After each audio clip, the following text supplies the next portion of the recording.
1. Blog Talk Radio.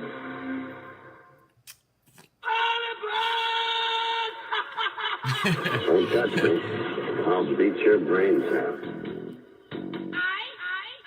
You believe in miracles? Yes! I mean, you can take a knee and try a 56-yard field goal.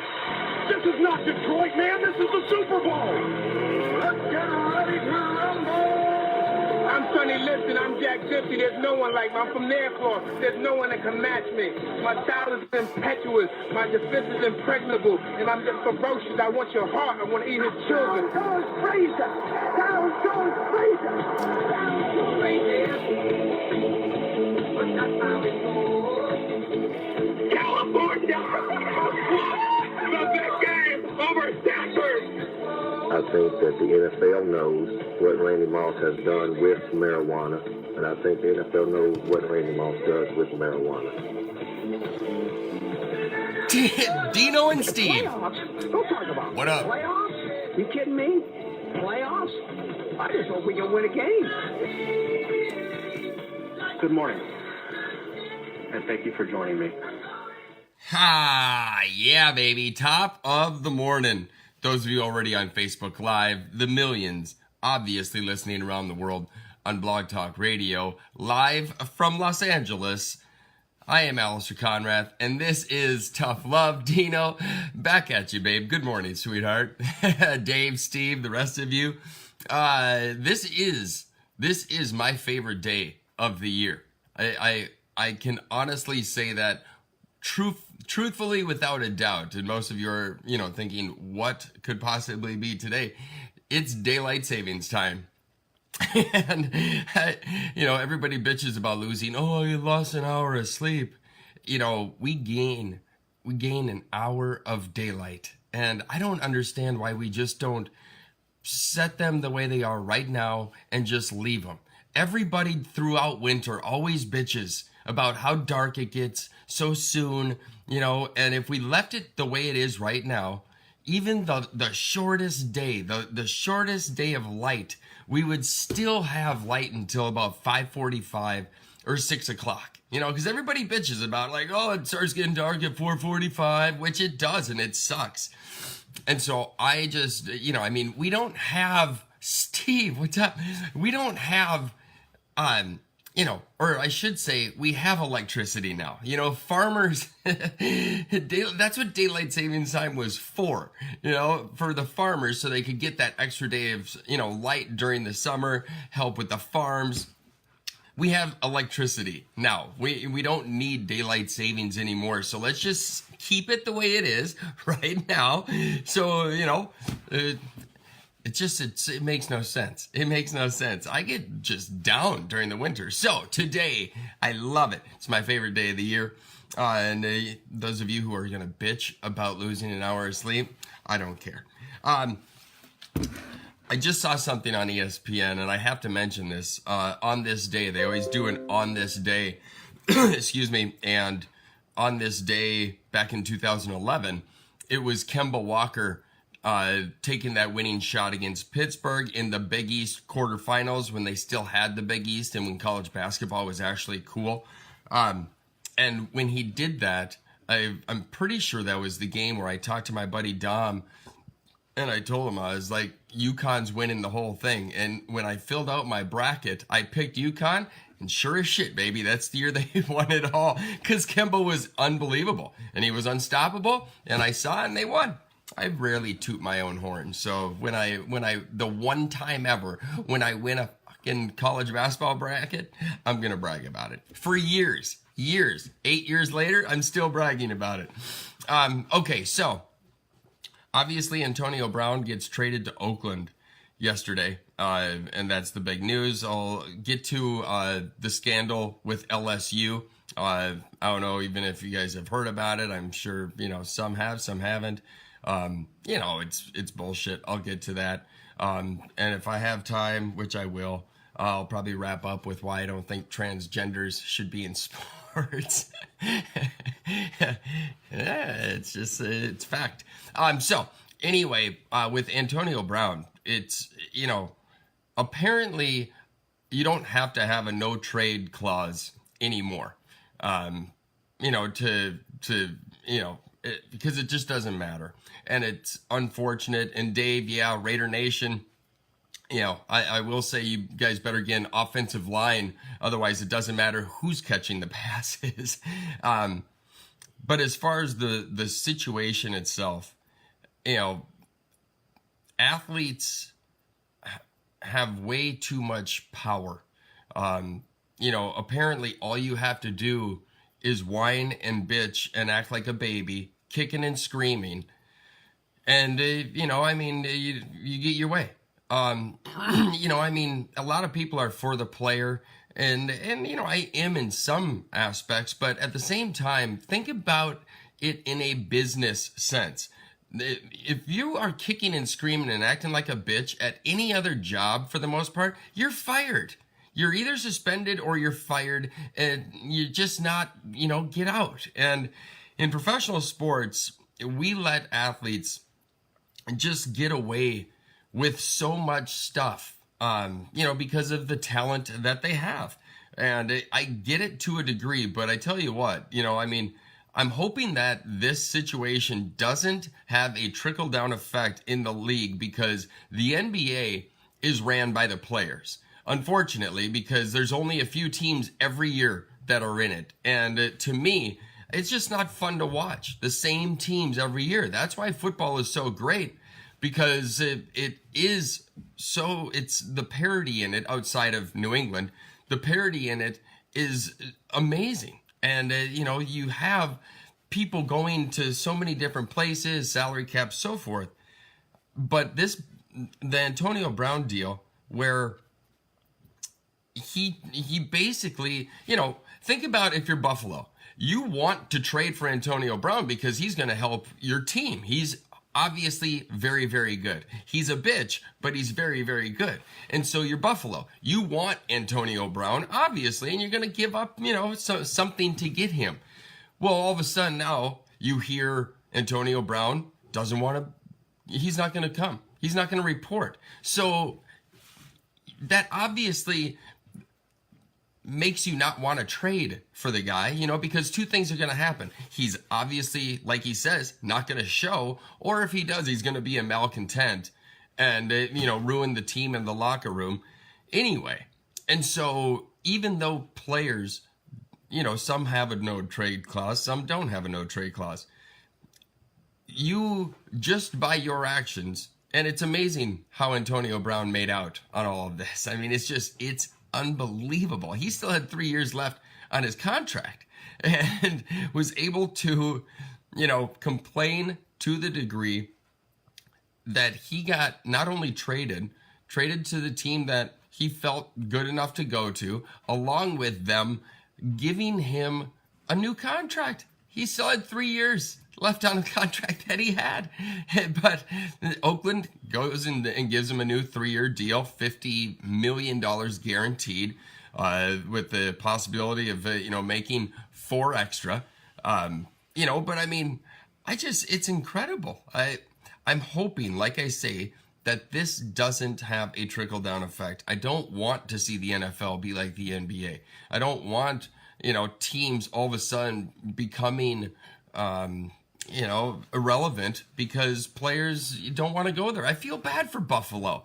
Look at LaShawn McCoy. That's a perfect example of somebody who did not want to go to Buffalo. Philadelphia traded him. He did not want to go. He made it very clear, but wasn't as much of a bitch as Antonio Brown to say, I'm not going to show up if you do trade me. He shows up. He plays. He loves Buffalo now. He's a fan favorite of Buffalo right now.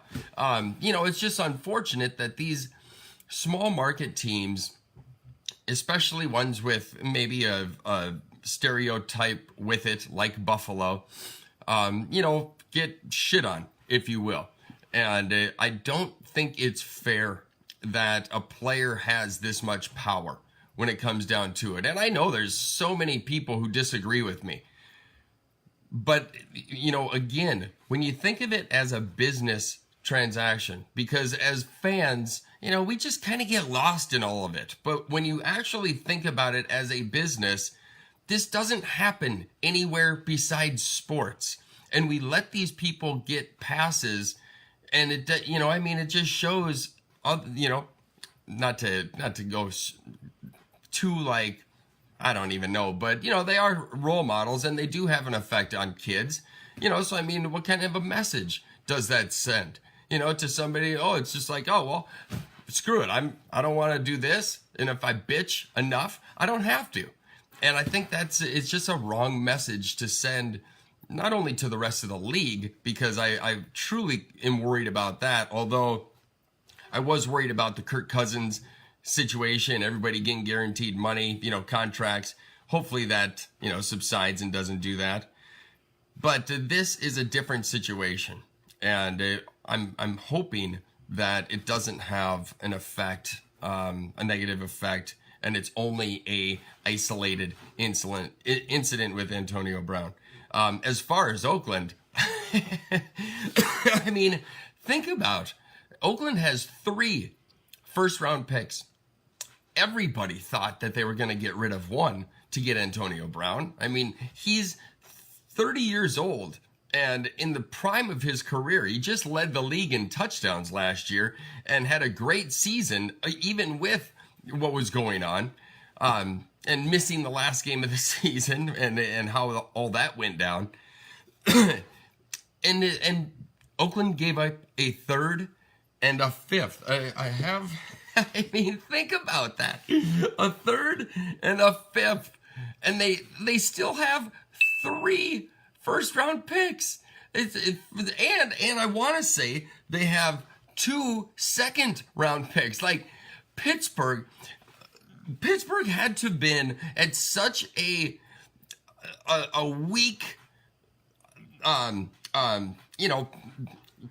point, or what I'm saying? Like they had no leverage whatsoever in this. If all they got for him was a 3rd and a 5th, that's embarrassing. That's truly embarrassing. And so not only do they get Antonio Brown, but they keep all 3 first-round picks. They get their 2 second-round picks, and so we give up a 3rd and a 5th. Again, like I told you, Dave, they have to improve their offensive line. It's just incredible. A couple years back, when they got a Semele and a couple other dudes, and they were on par as one of the top offensive lines in football with Dallas. And then all of a sudden, it just crumbled, and they're terrible. Osimile is going to get released. So you guys really have to do something when it comes to the offensive line. Or, like I say, it doesn't matter if you got Joe Montana and Jerry Rice, throwing and catching passes. It just doesn't matter. But apparently, Carr and Brown have affinity for each other, which obviously is a good thing. And we'll see what happens. Oakland's got so much to work on. They truly have a lot to work on, because their defense is a dumpster fire, an absolute shit show. And so they have to gotta get better on the defensive side of the ball. Your offensive line, your running back situation has to get better. There's a lot of things that Oakland has to do. Is this a nice addition? Absolutely. It's Antonio Brown. Now, keep in mind, as a Vikings fan, when Randy Moss got traded to Oakland, he didn't want to go there, and he got there, and for 2 years he was a malcontent, and it was a really, really toxic situation. Why? Because it was a losing team. How does Antonio Brown, who obviously is all about him, and so maybe it doesn't matter so much in a Manny Machado type of way. He can be with Baltimore Orioles and suck, but still, be good and get paid. Go to San Diego, who sucks, but get a 10-year, $300 million contract, and he doesn't care. Maybe Antonio Brown is like that. It comes off like he's like that. So maybe he doesn't care about winning, and he can just go, and be on an Oakland team that isn't very good right now. Who knows, what the draft will bring and how quick of a turnaround Gruden can make with that team. But who knows? Maybe he's just like, nah, I don't care. Whereas Randy Moss, when he went to Oakland and they were bad, it messed with him, because when he was with the Vikings, they were pretty successful. They went to 2 NFC championship games, and so for the most part, they were pretty successful. And then he goes to Oakland with a losing culture and it just gets, turned around, and then obviously gets traded to Patriots and sets records with Brady and so forth. So it'll be interesting to see how the dynamic of Antonio Brown's personality works. Is he going to care that Oakland's not winning? Or who knows, maybe because the NFL is year to year, and one year you can suck and the next year be in the playoffs, maybe that is Oakland this year. Maybe Gruden, in year number 2 is able to just turn it around and, have a competitive team, and at least be competitive. Like I say, not only does Oakland need offensive line help, but as a Vikings fan, the Vikings need offensive line help. So, and I'm sure those aren't the only 2 teams. And so what I'm getting at is Oakland's got, a need up front. Vikings have a need up front. And I'm looking at the free agent list. I don't necessarily see a lot out there, when it comes down to it in this, for offensive linemen. Draft well. Oakland, that's just it. Oakland, obviously, with 3 first-round picks, how huge is that? You've got an opportunity to get a great edge rusher. Are you comfortable with David Carr? Derek Carr, not David. Derek Carr, because John Gruden, I would not be surprised if at number 4, Oakland takes Kyler Murray and ships Derek Carr somewhere if he's still there. If Arizona doesn't take him and ship Josh Rosen somewhere. That I think is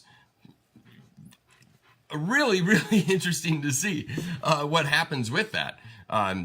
So again, I'm hoping that this doesn't affect the rest of the league and you don't have people, like the NBA where, I don't want to go there. And so they don't, and it's just that players can't have that type of power. Nowhere else do we see that. And so hopefully we don't see that, in transactions in years to come in the NFL. Excuse me. I had something. It doesn't matter. It was about Antonio Brown, but it doesn't. So, moving on. I did bring up, I guess I could hit on it. Doesn't necessarily matter. I wanted free agency. NFL free agency starts on Wednesday. And generally there's a ton of top picks, some big time players. And there is, don't get me wrong. You've got Le'Veon Bell, who, is an unrestricted free agent. Anybody can go in and get Le'Veon Bell. Why he's number 5 on this list that I'm looking at, I don't know, because Trey Flowers is number 1 on this idiot's list. Thankfully, I'm just using it as a guide to see who's on who's a free agent, because Trey Flowers is not as good as Le'Veon Bell. Le'Veon Bell is only 27 years old. That's just incredible, and he is a free agent. It's going to be so fun to see where he ends up, because I hope he goes to the Colts. Think how great that would be. And don't get me wrong, the running backs, that they had there last year did well. I can't think of their names at the moment, but they did all right. But you throw Le'Veon Bell with how Andrew Luck looked last year, T.Y. Hilton, that offensive line, the way their defense played, you add Le'Veon Bell to that Colts team, and the Colts are all of a sudden really, really good. So that's where I'd like to see Le'Veon Bell go. I truly would. I think that'd be great. Put him on turf too. Indoors, that'd be great. But there is a ton of good players, all under 30. But the biggest thing is I'm looking at Trent Brown. Trent Brown is supposedly the best lineman. Trent Brown used to suck, and then he had one good season on the Patriots last year. You know what I'm saying? Or did they draft him? He's only 25. It just seems like, isn't that the dude from Oklahoma? Bob just texted me. Bob says the Colts won't pay Le'Veon Bell. Bob, they've got like $100 million. I don't see why they wouldn't. Truly, I don't understand why they wouldn't pay Le'Veon Bell. I mean, it's, I don't know. Wouldn't you, I'm trying to think who the hell the running back was. I had Marlon Mack, you know, and he did really well last year, but he's not Le'Veon Bell. And if you can put Le'Veon Bell, dude, they've got $100 million. So why would you not make a play for him? You know, I could see Oakland, who's got $100 million, making a play for him. I could see Cleveland making a play for him and keeping him in the AFC North. That would be pretty funny. Going against Steelers twice a year, him and Baker Mayfield. You know, I mean, that's going to be so again, there's not that many huge names in the free agency market, but you know, there's a couple that are pretty significant. Le'Veon Bell, Landon Collins. I mean, the Giants have got to re-sign him, right? You would think so, but he's unrestricted free agent. He can go anywhere he wants. I would kill for the Vikings. I mean, they won't. But to pair Landon Collins and Harrison Smith, that would... Damn it, that would be awesome. Speaking of the Vikings, obviously they, you know, thankfully let Anthony Barr go to free agency because he is at Albert Hainsworth just waiting to happen. You know, has just a last half, had a good rookie season, takes 3 years off, and then in the last half of his fifth and final season, you know, on his rookie contract, he pumps it up and plays well, you know, to do the old give me a good contract and then I'm gonna chill. I have a feeling that's what's gonna happen. I've said it for a number of years now. He is very much like Andrew Wiggins, although nobody is like Andrew Wiggins.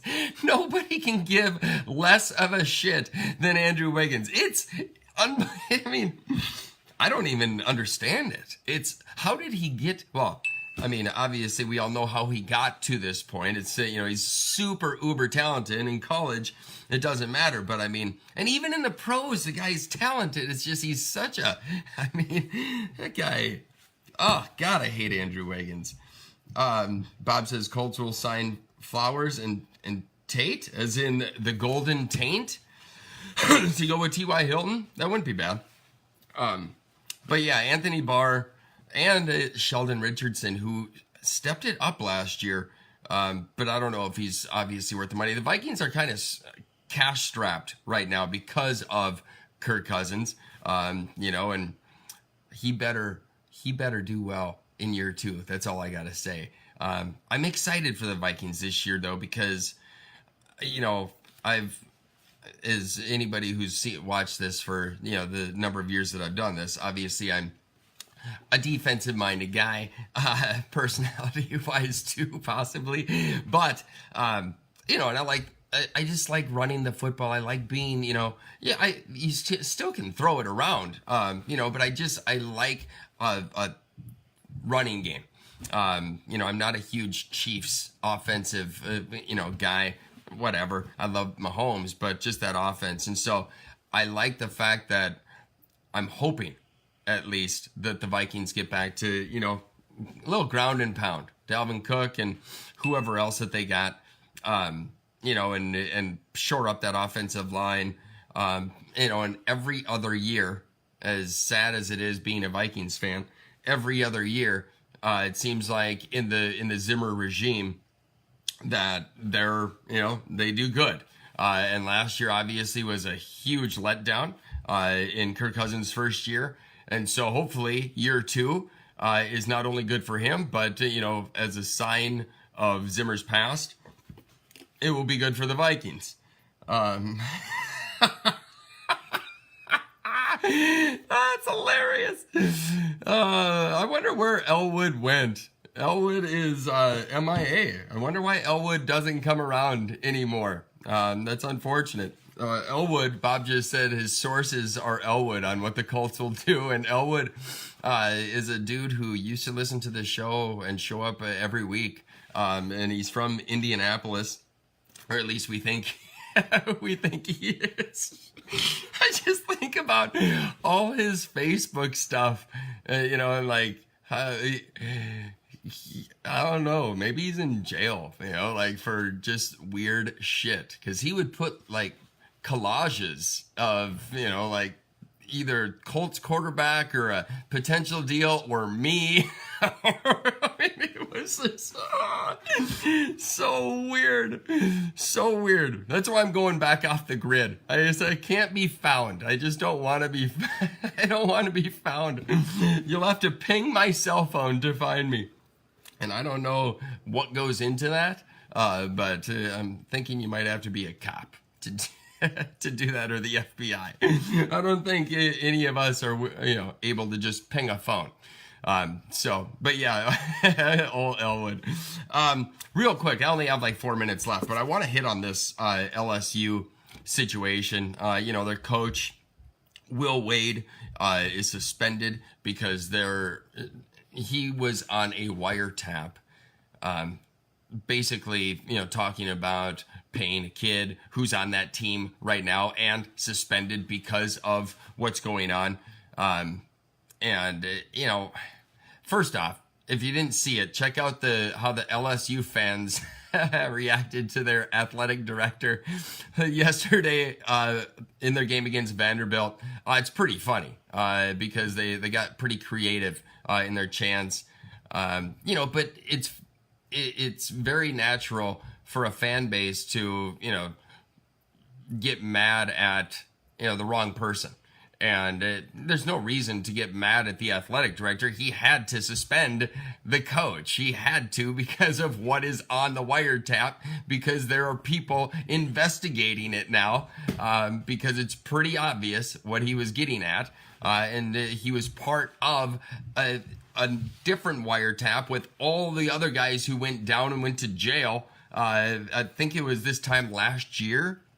In the whole Adidas scandal and all the other people who went down with it. So the only thing about it is, you hear the wiretap and obviously, yeah, it's not, he's breaking the rules, but everybody does it. That's why I got so mad when the, whole Spygate for the Patriots went down, or Deflategate. It's like everybody does it.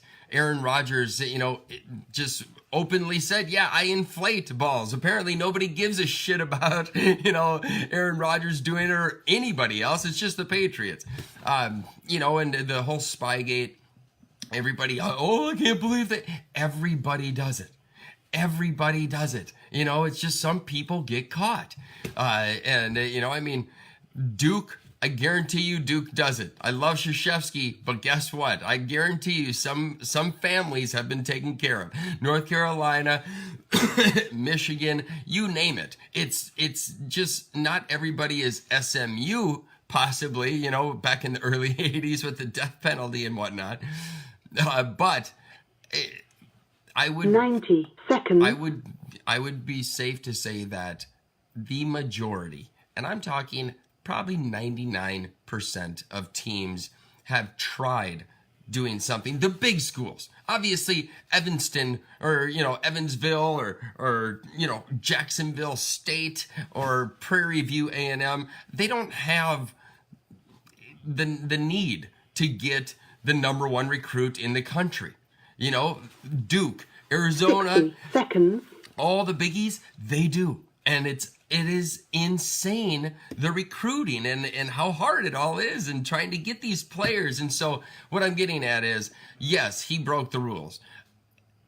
What's a shame is that they all do it, and this guy is obviously, paying the price because he was part of a wiretap that wasn't even directed at him. That's the funniest part. It was somebody else. He was just on it, and just bad, wrong place, wrong time. So it's unfortunate. I don't feel bad for him, but at the same time, it's, Oh, well, what do you do? But LSU, like 20 seconds left. I was going to talk about 10 seconds. 10 seconds. So I'm not talking about anything. Tough Love is out. You guys have an awesome Sunday fun day. Drive fast, take chances. Blog Talk, thank you. Facebook Live, thank you. Bob, thank you for chiming in. Talk to you guys later. See ya.